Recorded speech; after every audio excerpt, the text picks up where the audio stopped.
The following program is in no way intended to replace your doctor's advice or treatment program, nor should it be used as a tool for the purpose of self-diagnosis.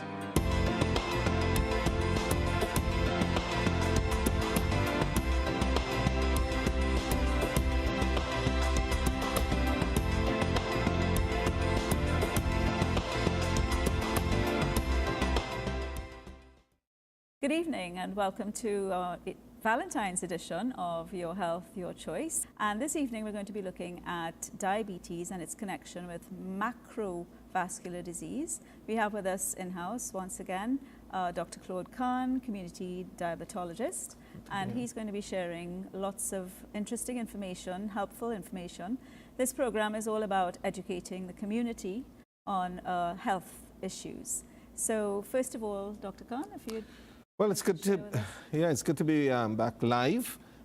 So tonight, the Wednesday night programs are live, and then we have the repeat programs. And there are two telephone numbers. Yes. You want to tell us about? Okay, so we are running live tonight on Wednesday, the 6th of February. So in the next half an hour, we will be taking live phone-ins, and you can call 652-4855. You can, while the program in the first half, you can call in WhatsApp us with any of your questions, and Dr. Khan will be very, very happy to answer any questions you have regarding diabetes and macrovascular disease. And the number is up there, 360-0105. So in the second half of the program, we'll take live call-in programs, yes. But I have my iPad, so if you want to WhatsApp any of your questions, you can do that. Yes. Okay, so first of all, we want to define macrovascular disease. Yeah? So, diabetes, we come back to the whole concept of a multidisciplinary approach to diabetes care. Over the last few years, maybe 15 to 20 years, diabetes has moved on from being what we used to think of as a purely a sugar disease to really concerns about coronary artery disease. So I want to show slide 3. We're going to bring up slide 3, and slide 3 shows what we mean by macrovascular disease. We have coronary heart disease. So this is about diabetes, not just diabetes in the heart, coronary heart disease, cerebrovascular disease, and peripheral vascular disease. So three big terms. Yeah. So we're talking about three major areas that are affected. Yes. The heart, the brain, and the large nerve endings. No, the large blood vessels to the feet. Right. So the two major types of complications in diabetes are macrovascular complications, which we're talking about tonight, we're revisiting, and microvascular complications, and that's where nerve endings are affected. Okay. But when we talk about macrovascular complications, it's almost surpassed some of the concerns. We're still very concerned about microvascular complications, and we'll probably do that in another program. But we're talking about coronary artery disease, so preventing heart attacks, heart failure. We're talking about cerebrovascular disease, so preventing strokes. And, just yesterday, I had a patient in her early 60s, and very, a patient has been well. Her blood sugars were not ideal over the years, and she was driving, taking her grandson to school, got back home, and on her way home, had an accident, crashed into a vehicle. Wow. And she seemed to have been confused, and although she remembers the event, what subsequently was shown is that she was disoriented, and when she was admitted to hospital, an MRI scan was done. It did show that she had an acute stroke. Fortunately, it was a small one, and she's not lost use of her limbs, or and her speech is still intact, etc. So we are trying to prevent those events, because once you have had one event, it's a sign or a risk of future events. And of course, peripheral vascular disease is where we have some of the major problems also, blockage of blood vessels to the feet and to the legs. I think one of the signs of hope we want to give viewers this evening is that diabetes and all of these complications are preventable and manageable. Yes. Yes? Yeah, absolutely, absolutely. And, you know, we are pursuing this whole concept of a diabetic wellness center, although we have been doing diabetes and we network with various people. We are now well into the process of in Vistabella, in Chagonas, talking about a diabetic wellness center, and we're thinking about you know, lots of patients who look at this program ringing from Port of Spain, and they've been asking about that. So I'll be giving you some more information about that later on. Okay. But I think you wanted to look at a clip? Yeah, there's a 2-minute clip that very, in a flash, takes us through microvascular and then macrovascular diseases. So if Josh could bring that up, we can get a snapshot of the program's theme. Yes.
Right, so that was quite creatively and Yes. vividly illustrated, Yes. but it went so quickly, and I Right. know that we're going to spend the rest of the program trying to break it down into Okay. manageable Yes.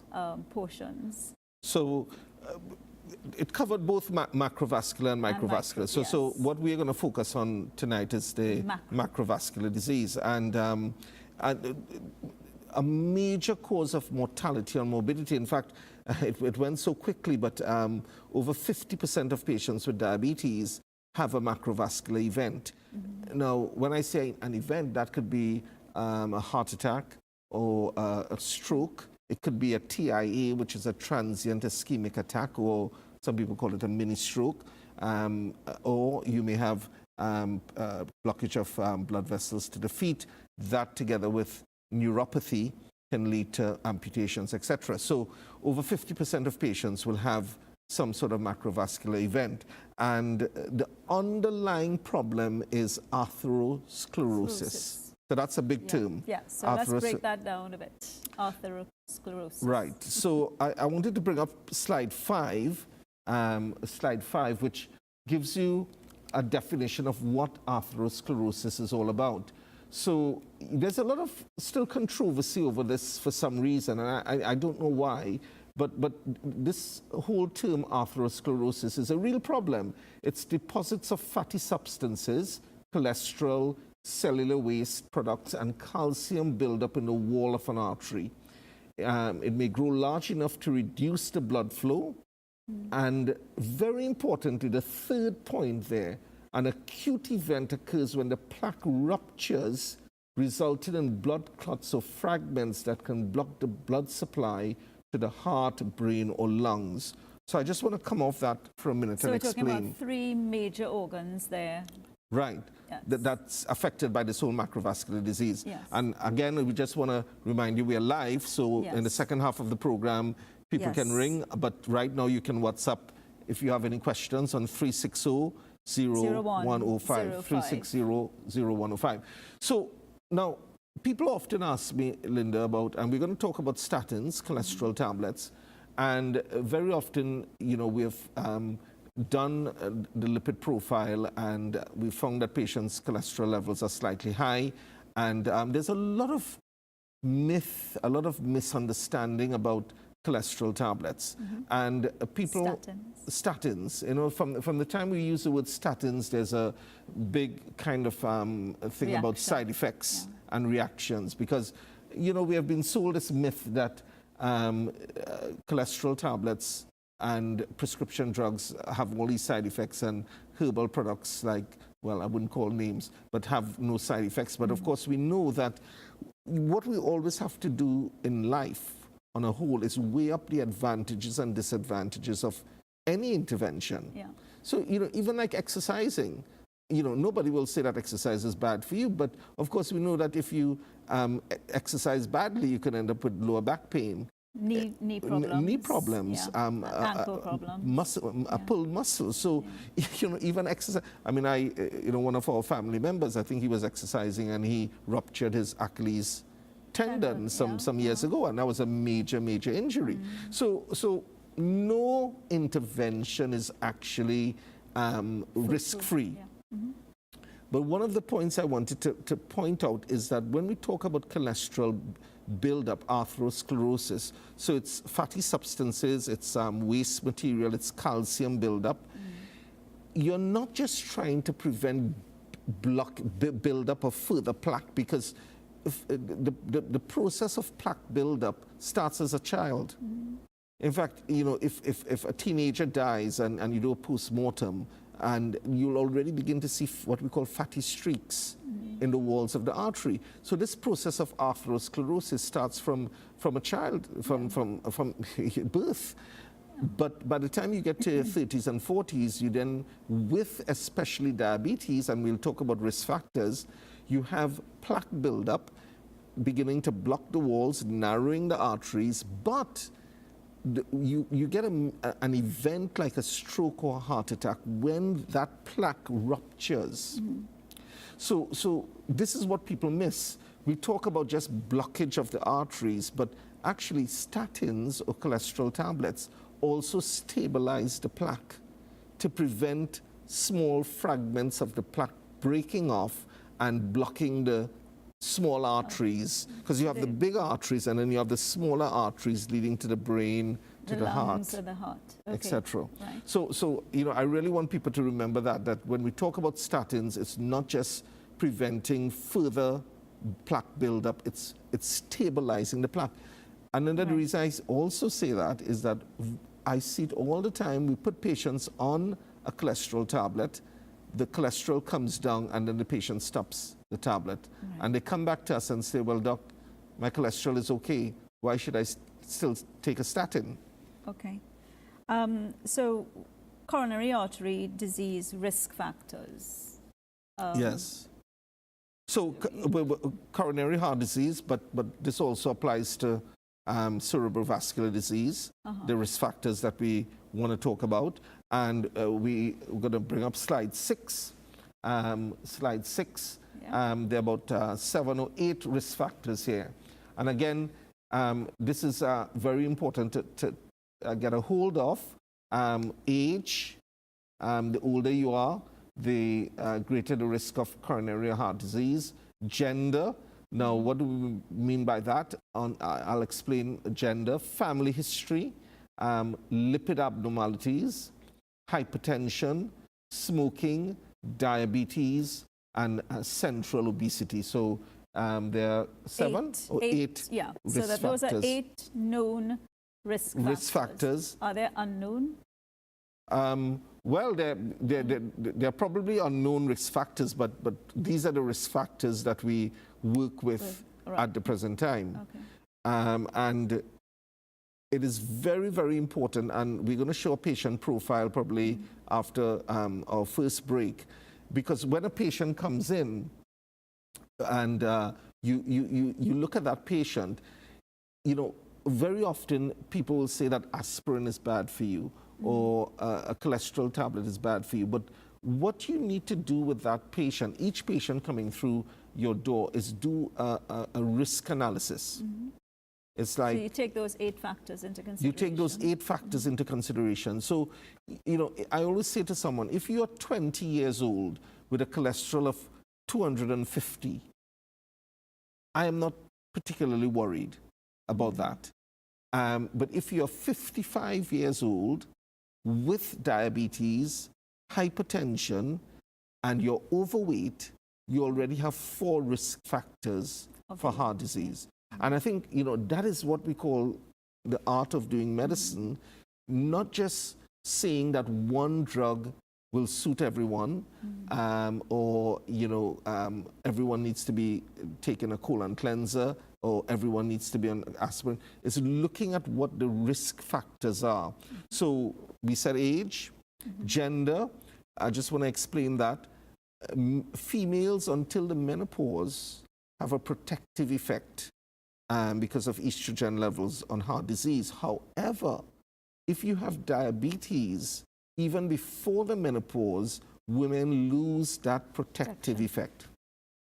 Right, so diabetes then exacerbates coronary, and this is the problem that we often miss as healthcare professionals. We underestimate the risk of coronary artery disease in females. Right. It's well known. It's a worldwide phenomenon. A 38-year-old woman might come in, and because she's not yet menopausal, but she has diabetes, she has a high cholesterol, and we think that, you know, if it was a man sitting there, we would our thinking of coronary artery disease would be much higher. But women lose that protective effect because of diabetes. So diabetes, yes, exacerbates.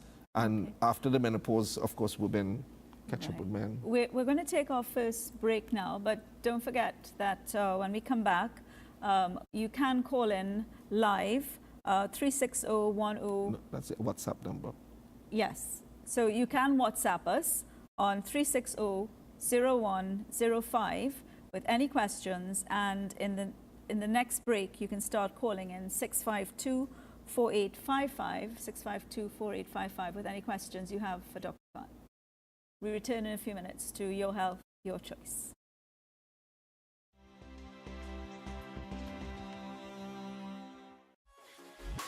Looking for a safe place for the whole family? Well, now you found it. We are ACTN The Voice, your family-friendly station. Whether it's current affairs, kids and classic TV, sport and community features, Christian and music programming, plus so much more, ACTN is the station for you. Join us each day for programming that puts morals, values, and family first.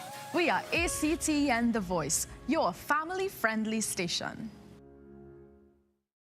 Hey TNT, what's up? This is yours truly Positive, all the way from the beautiful island of Tobago, and you're locked onto ACTN, The Voice.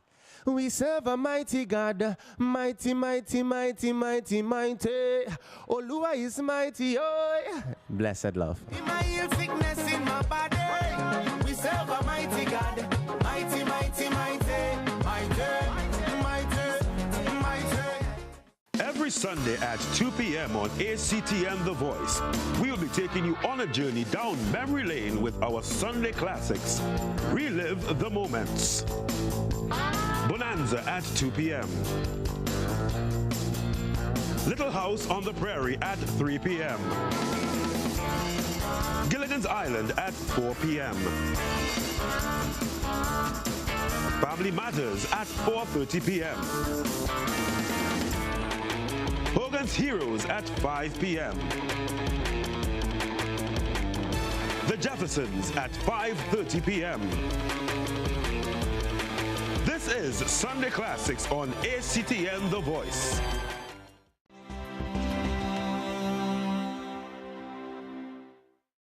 Welcome back to Your Health, Your Choice. Before we go into the next bit of our program on macrovascular diseases and diabetes, I know you wanted to share something with us about an XOXO experience. Right. So, as you know, at the Anapausis Center, we also have a holistic approach to life, and we have a major marriage conference coming up at the Anapausis Chapel on Saturday the 16th of February. That's 2 days after Valentine's. And we have a short clip, so that's next week, Saturday. And if you're interested, you can call the numbers and the other number that we'll give. So we just go to that short clip right now.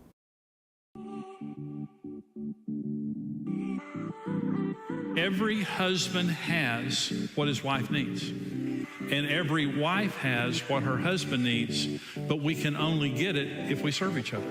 You have to sit down and you have to make a decision. I'm going to use my strength to serve, not to rule. The depth of your honesty with each other will ultimately determine the depth of your intimacy. You can't have secrets and intimacy at the same time in a marriage. Any problem that you're facing is really not a his and her problem, it's our problem. It doesn't matter what it is. Husbands, show and prove your love.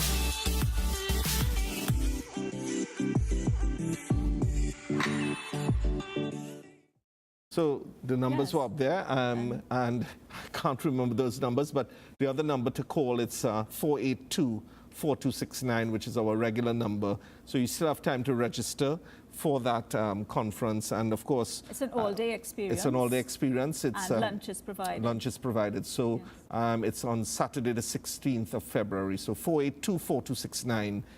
If you're interested, you have about a week and a half if you're looking tonight, the 6th of February. Yes. Good for Valentine's, renewals, and so on. Yes. Okay, so back to macrovascular disease and diabetes. So we're focusing on macrovascular disease in diabetes. So we said that we showed the risk factors, and in fact, what I often do, patients often say to me when we do a cholesterol level or whatever, do I need to go on aspirin? Do I need to go on cholesterol?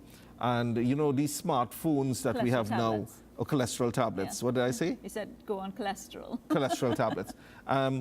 We have ways now of being very scientific in decision making. And one of the things we can do, there's a cardiovascular risk calculator that you can download onto your phone from the American Heart Association and the American Diabetic Association. And that's impressive.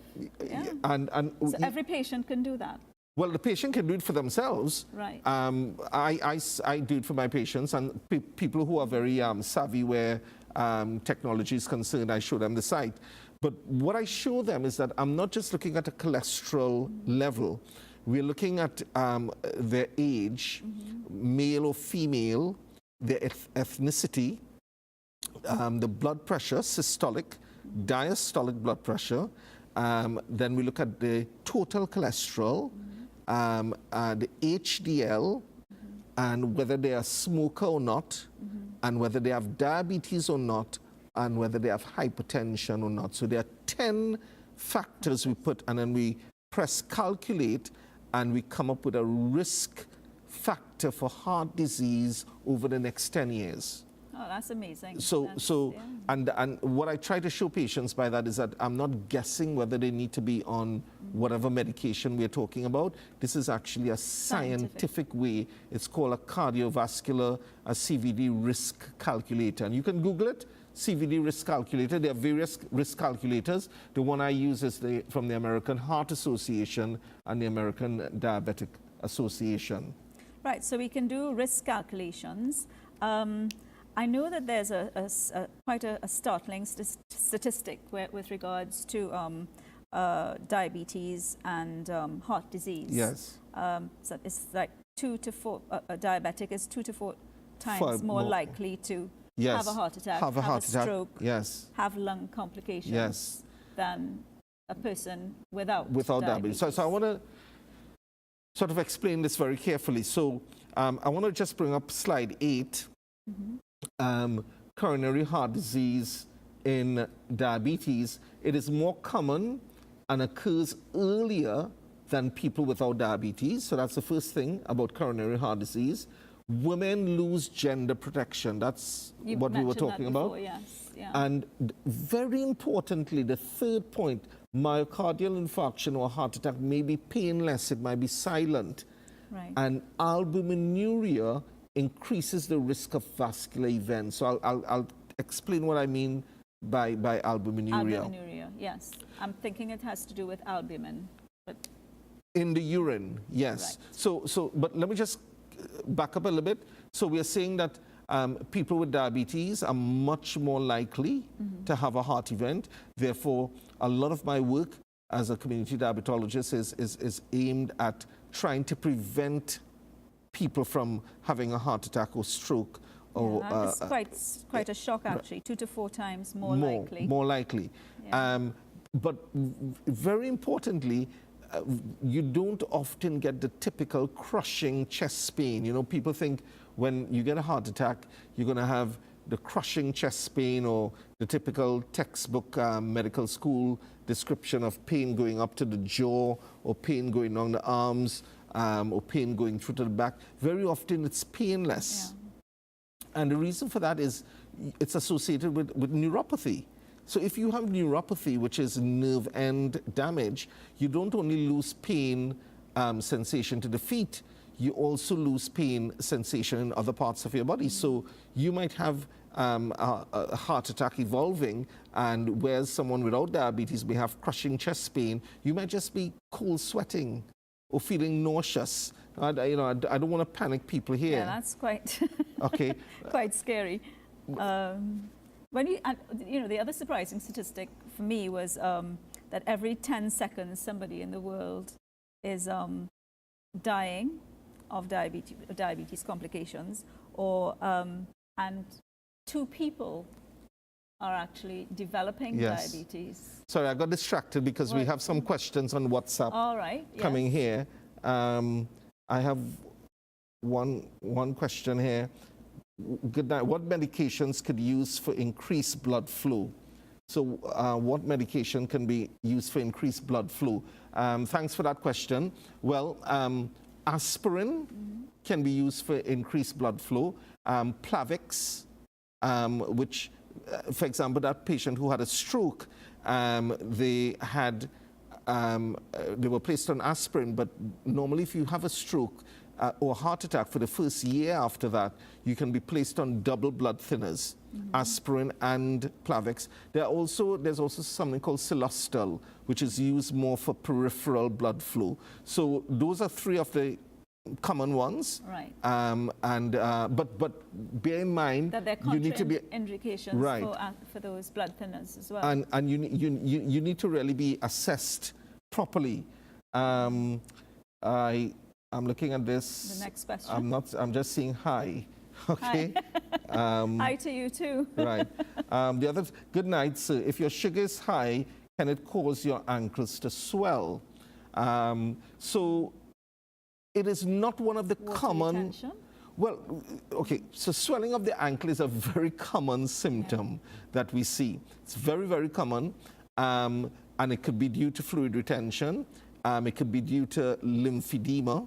Because lymph is, you have normal fluid retention, but then you have lymph which flows through the body. Now, swelling of the ankle could just be due to the veins. You have venous insufficiency. So just remember, you have 2 plumbing systems to the leg. You have the arteries carrying oxygenated blood, and you have the veins draining the blood. Right. And most times, swelling around the ankles as you get older is due to venous insufficiency. The valves in the vein is not opening and closing, and you can do a venous Doppler, an ultrasound to show that. Right. So I would say a high blood sugar is not directly related to swelling of the ankles, unless you have heart failure. I know that clip we looked at in the beginning, we were talking about macrovascular, and they focused on the heart, the brain, and then feet. Yes. So maybe that's why that question came up. Right.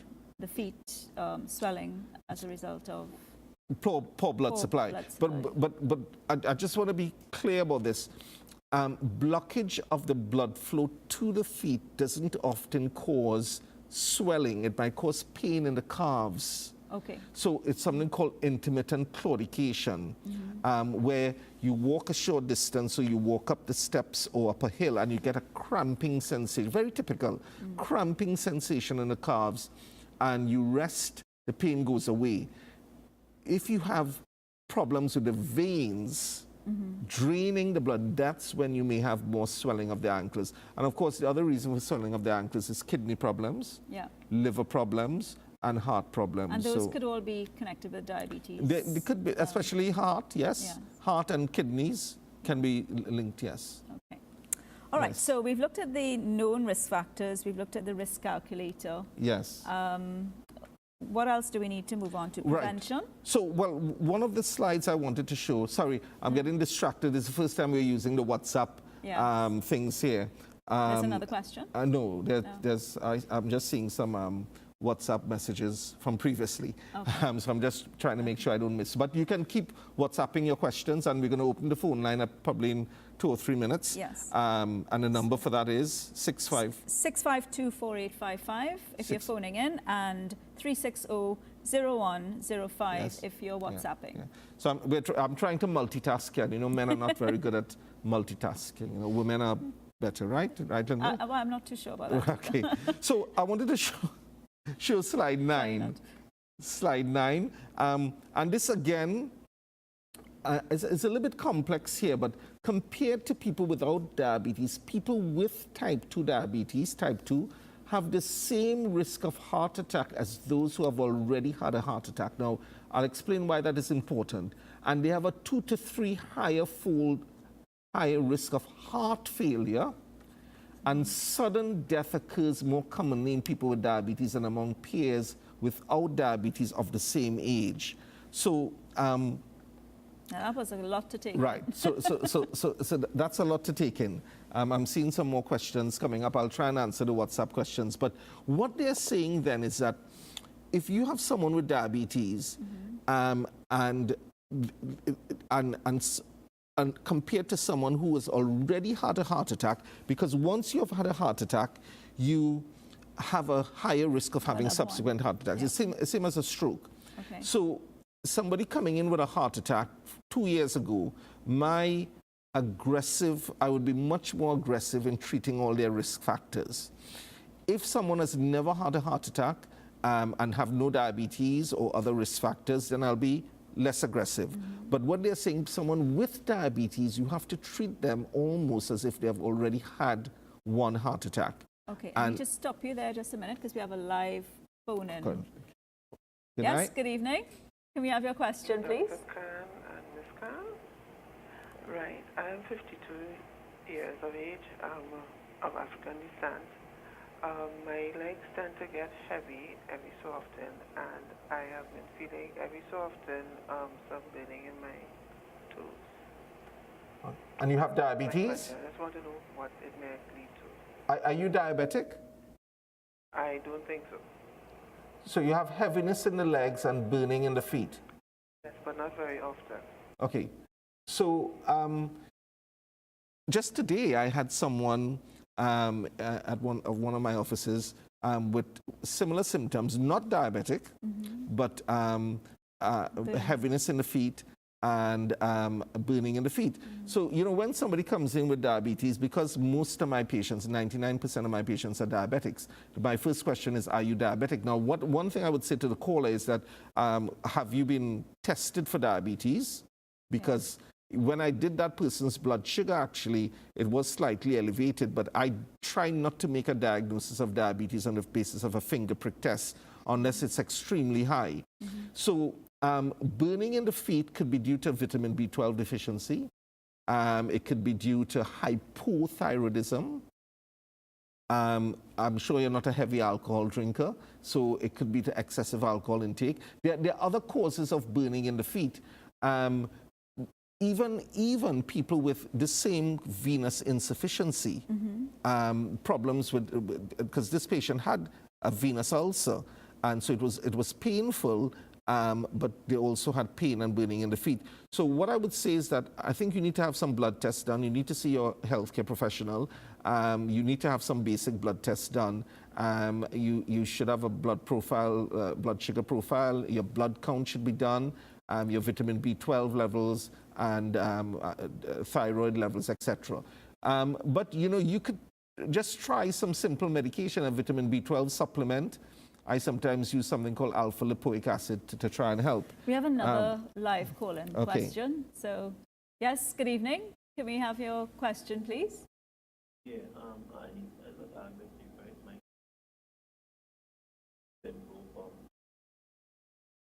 yeah, I think that's doing any good.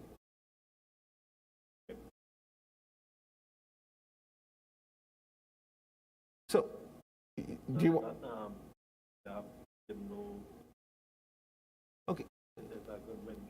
Well, you know, the problem with the CDAP drugs is that it's very often generic drugs. Now, I'm not saying all generics are bad, but, you know, if some people have a very resistant lipid profile and it's familial, people of Indo-Caribbean descent, particularly if you're carrying a lot of fat around the tummy, your triglycerides are often high, your HDL is often low, and that's something I hope we'll have time because I have lots of WhatsApp questions here. That, yeah. But I would suggest if you're taking the Simlo and it's not going down, then it's well worth the investment. There's a similar Simlo called Simvadenk, which is a German brand. It's not too expensive, but then you go into the more expensive brand names like Crestor, Lipitor, Vytorin, and those are about $9 or $10 a tablet, so it's a little bit expensive. But you know, if the Simlo and CDAP is not working, then you need to go to one of the brand names. I have a question here. Good night, Dr. Khan. If a person is insulin resistant, why would a doctor treat the patient to produce more insulin with metformin or other drugs? So we're going a little bit off the topic tonight. I think Josh has put me in problems here tonight to be able to answer all these questions, but it's good that we're having so many people looking. Yes. Thanks for joining us. Right, so if your type 2 diabetes is a mixture of insulin resistance and insulin deficiency, and by the time you diagnose diabetes, the beta cells are beginning to fail. And with failure of the beta cells, you need to stimulate the beta cells, and metformin actually, so metformin does not stimulate the beta cells. Metformin is acting solely on the liver and against insulin resistance. So very often we combine a drug like Januvia, Diamicron with metformin, a drug that's stimulating the pancreas with metformin, and now we have newer classes of drugs that help insulin resistance. Yeah. Okay. So very often you have to combine the two because the beta cells are already failing. That's why we want to pick up people with pre-diabetes. Yes. Boy, there's so much to talk about tonight. I think we're going to another break, actually. Yes. So when we come back, we'll try and look at prevention. I don't know if we'll have enough time with all the questions that you're getting, but Your Health, Your Choice continues in a few minutes. Don't go away. Come back. We'll be looking at macrovascular disease and diabetes. Yes.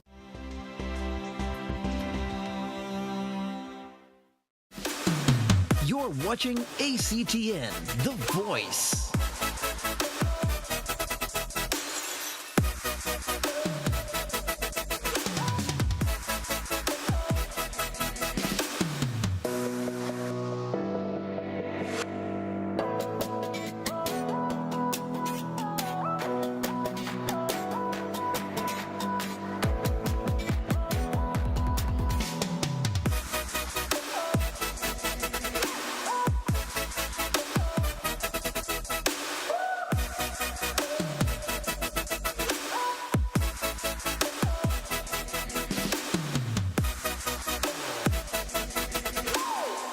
Connect with ACTN The Voice on Facebook or Instagram at ACTN The Voice. ACTN The Voice, your family-friendly station. Your Saturday mornings just got a whole lot better on ACTN The Voice. Every Saturday from 7:30 a.m., tune into the classic kids programming, starting with Rocky and Bullwinkle at 7:30 a.m., Chip and Dale at 8 a.m., The Muppet Show at 8:30 a.m., Fraggle Rock at 9 a.m., Flintstones at 9:30 a.m. and Top Cat at 10 a.m. Kids Classic TV, only on ACTN The Voice. For better or worse, yeah. For better or worse, yeah. Yo, Trinidad and Tobago, this is your boy Nathaniel, and you are watching ACTN The Voice.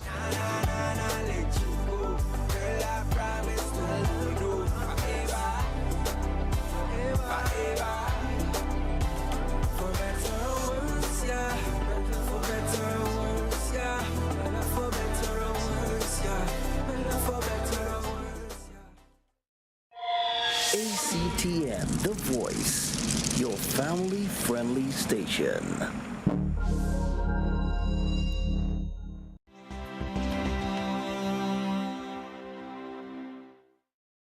Welcome back to Your Health, Your Choice. I know you were saying that if we don't get through all the questions this evening...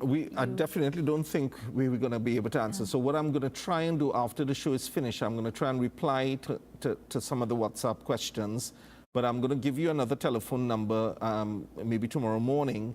You can ring on, you can WhatsApp on 482-4269, 482-4269. That's our personal assistance number, and she would normally forward it to me, and I will try and answer the question. So if I don't answer your question on WhatsApp directly tonight, then I'll try and do that. But just another one quickly. Yeah. Dr. Khan, good night. I'm 59. I went for a blood test today and saw my blood was very thin. Is that normal? Can I say a lot of patients say that? It's very hard to assess the thinness of your blood by just taking a blood sample. And actually, when you see thin blood, that's probably a good thing because it means that the blood is flowing nicely through the arteries. It's worse when the blood is very thick. So I would not worry about that. Okay, good. Right, so did you know that every 10 seconds, 2 people develop diabetes globally? And we've been looking at the 8 risk factors, and I think we want to look at how we combat the risk factors. But now we have another live call, so we'll take that first. Hello, can we have your question, please? Since 1985, and now it affected all my body with pain. Osteoporosis, I have cripple, I can't move my hand, I can't do nothing for myself. What can I do about it? Okay, so, this is where the multidisciplinary approach to diabetes comes in. And as we move forward with the Diabetes Wellness Center, we will have a podiatrist, we will have a fitness instructor with us, we would have a diabetes educator. Even in some centers, you have somebody who's a pain specialist, involved with pain control. I would be very careful to say that diabetes is responsible for all your pain, because there are things like fibromyalgia, arthritis, osteoarthritis, rheumatoid arthritis. So is the pain all due to diabetes? I'm not sure, but in a nutshell, I think you need to see maybe a physiotherapist or an osteopath, but there are tablets we can offer you, things like Lyrica, Cymbalta, Tegretol, with normal painkillers to make your life as comfortable as possible. So that's a difficult question to answer, but that's where the multidisciplinary team. And there was another question here, how can I make an appointment with the doctor? Well, the number we give is 482-4269, and depending on where you are in the country, we have a few sites where we are based. So we wanted to look at, I think it was slide 11. Yes. Controlling risk factors. Risk factors. And this comes back to the risk factors that we were talking about before. So research shows that the benefits of reducing the modifiable risk factors for atherosclerosis. So that term modifiable is very important, because you see family history is not there. Family history, you can't modify your genetics, at least not yet. But dyslipidemia, I'll explain what that is. Smoking and exposure to tobacco smoke, high blood pressure, diabetes, central obesity, and physical inactivity. So that's going to take us up the rest of the program. So dyslipidemia first, because that's the longest word. Right, there. so dyslipidemia. So how do you know if you have an abnormal lipid profile? Well, you need to go to a lab, fast. Well, actually, the latest guidelines, and this may surprise some people, is you don't even have to fast now for a lipid profile. Now, some of the labs will still say that, but the latest guidelines from the American Heart Association says you don't have to fast.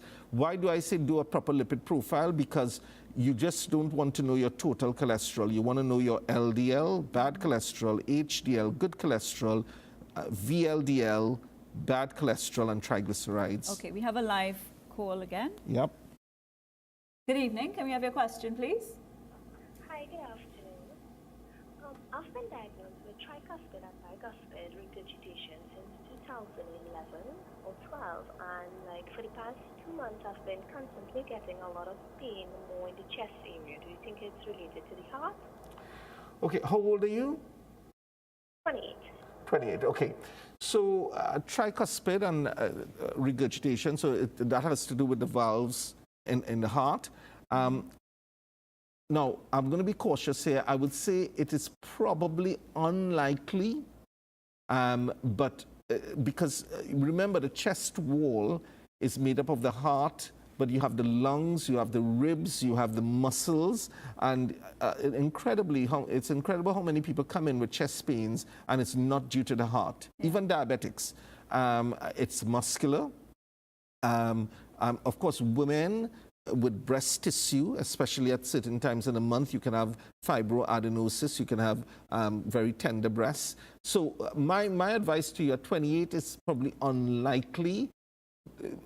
But you should really see a cardiologist and have an echocardiogram to see what's the update if you have not seen a cardiologist yet.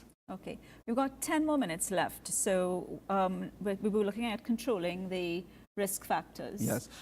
I know you're still looking at WhatsApp messages and... Right, okay, so controlling the risk factors.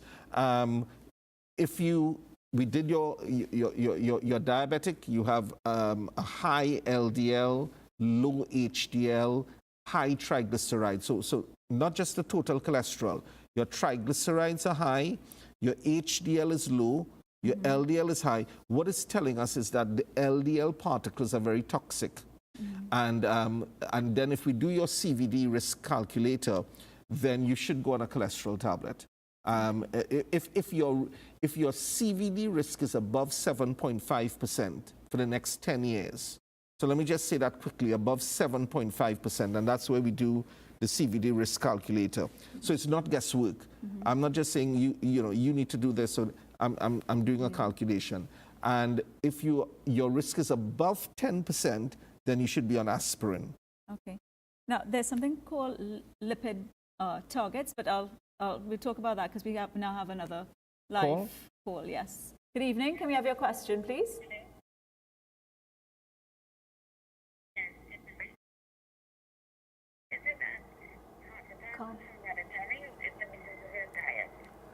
We can't hear. The call is not very clear. Sorry. Can you repeat your question, please? Hello? Yes? Yes, that's better.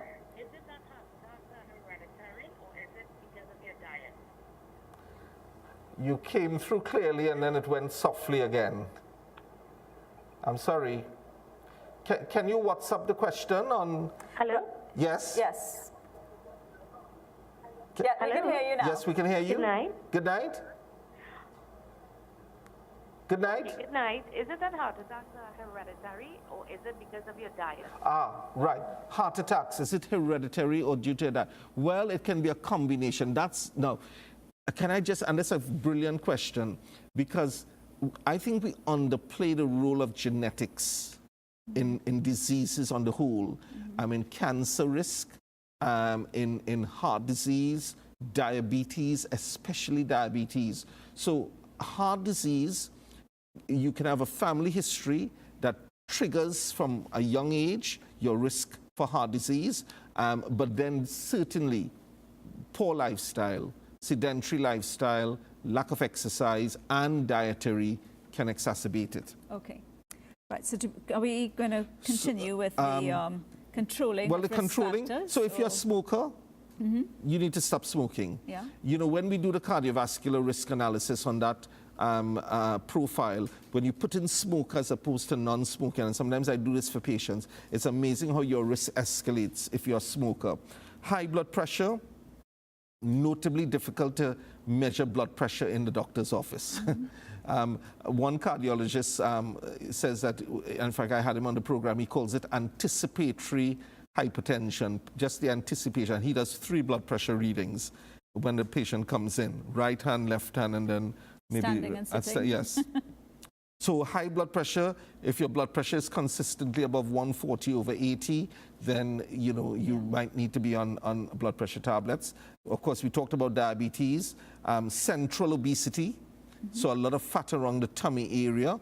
And I know a lot of people are setting up weight loss clinics, and a lot of people are talking about using drugs for weight loss. I would try to get people to use natural means, but even some new diabetic drugs are now, and let me just say this also, we're talking about macrovascular disease. For the first time, we have 2 groups of drugs that are now able to give you heart protection with diabetes. There are drugs like Jardiance, Forxiga, Invokana, those are the SGLT2 inhibitors, and the GLP-1 agonists, and we are waiting. Some of you may see drugs like Trulicity, advertised Victoza.